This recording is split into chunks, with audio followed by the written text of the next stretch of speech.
আসসালামু আলাইকুম রহমতুল্লাহি ওবারকাতু। সম্মানিত প্রিয় দর্শকবৃন্দ, প্রতিদিনের মতো আজকেও আপনাদের সামনে হাজির হয়েছি আরও নতুন একটি মাসালা নিয়ে। সম্মানিত প্রিয় দর্শকবৃন্দ, আমাদের কাছে প্রশ্ন করা হয়েছে, স্বামীর পকেট থেকে না বলে টাকা নেওয়া যাবে কিনা। সম্মানিত প্রিয় দর্শকবৃন্দ, আমাদের ঘরের মধ্যে অথবা আমাদের বাড়িতে যে সমস্ত মা বোনরা আছেন, অনেক সময় দেখা যায় যে তারা নিজ স্বামীর পকেট থেকে না বলে অনেক সময় সাংসারিক প্রয়োজনে অথবা নিজস্ব কোনো প্রয়োজনের কারণে টাকা নিয়ে থাকেন। তো এই টাকা নেওয়া শরীয়তসম্মতভাবে জায়েজ আছে কিনা, অর্থাৎ শরীয়তের তো বিধান হলো যে কারো জিনিস না বলে না নেওয়া, কিন্তু স্বামীর জিনিস স্ত্রী নিতে পারবে কিনা সে বিষয়ে আজকে আলোচনা করব।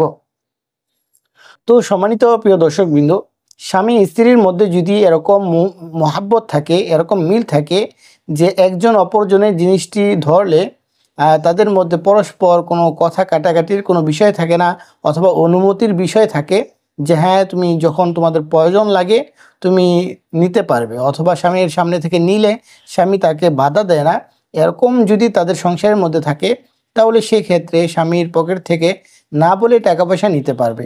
কিন্তু যদি এরকম হয় যে স্বামীর পকেট থেকে টাকা পয়সা নিলে স্বামী নিষেধ করে অথবা স্বামী বারণ করে, তো সেই জন্য সেই স্বামীর পকেট থেকে এরকমভাবে টাকা পয়সা নেয় যেন স্বামী না বুঝতে পারে, তো এরকমটা করা যাবে না।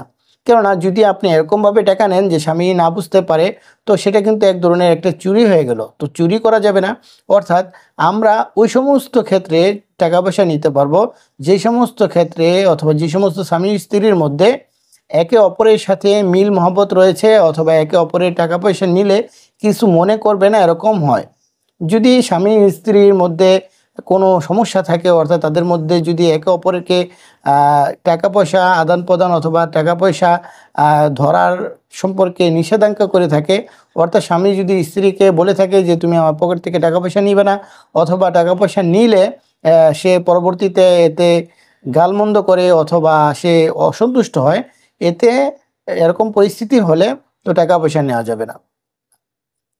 এরপর বিষয় হলো, যদি এরকম কোনো পরিস্থিতিতে আপনি পৌঁছে যান যে আপনার যে সমস্ত মৌলিক অধিকারগুলো রয়েছে, অর্থাৎ যে সমস্ত প্রয়োজনগুলো রয়েছে, ওই সমস্ত প্রয়োজনের ক্ষেত্রেও আপনার স্বামী আপনাকে টাকা পয়সা দিচ্ছে না, অর্থাৎ আপনার সংসারে যে সমস্ত প্রয়োজন সেগুলো পূরণকরণের জন্য আপনার স্বামী আপনাকে টাকা পয়সা দিচ্ছে না, অথবা আপনার স্বামী দ্বিতীয় কোনো বিয়ে শাদী করেছে সেখানে টাকা পয়সা দিচ্ছে, আপনাকে দিচ্ছে না, অর্থাৎ ওই দিকে টাকা পয়সা দেওয়ার কারণে আপনাকে টাকা পয়সা দিচ্ছে না, এরকম কোনো পরিস্থিতিতে আপনি যদি সম্মুখীন হয়ে যান, তাহলে সেক্ষেত্রে আপনি আপনার স্বামীর পকেট থেকে ওই পরিমাণ টাকা পয়সা নিতে পারবেন যতটুক টাকা পয়সা নিলে আপনি আপনার ফ্যামিলিকে সুন্দরভাবে চালাইতে পারবেন অথবা আপনার প্রয়োজনগুলোকে পুরা করতে পারবেন।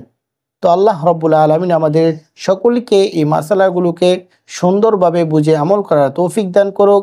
যাওয়ার আগে আবারও বলতেছি, যদি স্বামী স্ত্রীর মধ্যে মহাব্বত থাকে অথবা একে অপরের সাথে পরস্পর কোনো ভেদাভেদ না থাকে, তাহলে না বলে টাকা পয়সা নিতে পারবে। যদি স্বামী অনুমতি না দেয় তাহলে নিতে পারবেন না, যদি অনুমতি দেয় তাহলে নিতে পারবেন।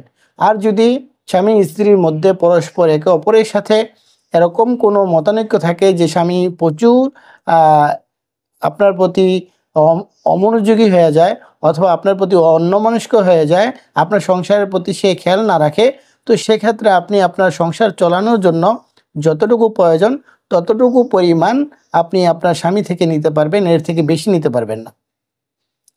আর আমাদের সমাজের মধ্যে যে সমস্ত স্বামী স্ত্রীর মধ্যে যে সমস্ত বিষয়টি কি দেখা যায় যে স্ত্রী অনেক সময় স্বামীর পকেট থেকে এরকমভাবে টাকা নেয় যে চুপি চুপি টাকা নেয় যেন স্বামী বুঝতে না পারে, এরকমটা আমরা করব না। কেননা এরকম করাটা কিন্তু একটি চুরির সাথে সামঞ্জস্যতা রাখে, তো এটা একটি চুরিই বলা হয়। তো সেই জন্য আমরা এরকমটা করব না। আল্লাহ রাব্বুল আলামিন আমাদের সকলকে এই বিষয়টিকে সুন্দরভাবে বুঝে আমল করার তৌফিক দান করুন, আমিন। আসসালামু আলাইকুম ওয়া রাহমাতুল্লাহি ওয়া বারাকাতুহু।